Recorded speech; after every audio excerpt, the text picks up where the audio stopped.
Événement hors du commun ce week-end en Abitibi-Ouest, une sonde stratosphérique a été propulsée par ballon gonflé à l'hélium. Une sonde qui a permis de recueillir plusieurs gigaoctets d'informations sur la région. Les explications avec Denis Beauregard. Les membres du groupe amateur Nanicana Aerospace attendaient ce jour avec impatience. Pour eux, ce lancement était le fruit d'un an de travail et d'investissement d'environ 10 000 $.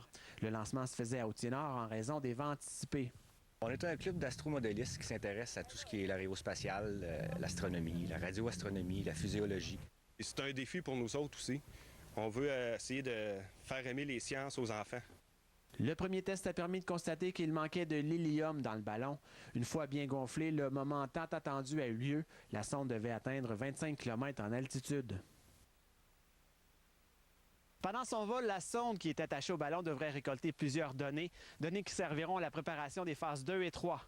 La sonde sert exclusivement à faire des tests pour vérifier si l'électronique, si nos composantes, nos ordinateurs peuvent survivre à un vol spatial, qui est le but ultime. Donc là, on teste en haute atmosphère à des températures de moins 60, moins 80 degrés Celsius, en l'absence d'atmosphère, les rayons cosmiques, etc. Le club peut donc dire mission accomplie pour cette première phase, alors que la sonde a été récupérée dimanche dans le secteur de Malartic. L'équipe analyse présentement le vol et préparera la phase 2. La suite, c'est le même équipement qui vient de partir pour la stratosphère va être embarqué dans une fusée haute puissance qui, elle, va tester la viabilité de la sonde à haute vitesse à 600 km/h pendant environ 4 secondes. Là, on va faire un petit vol 1,5 km d'altitude, mais à très grande vitesse. À 4 secondes, 1,5 km d'altitude, 600 km/h.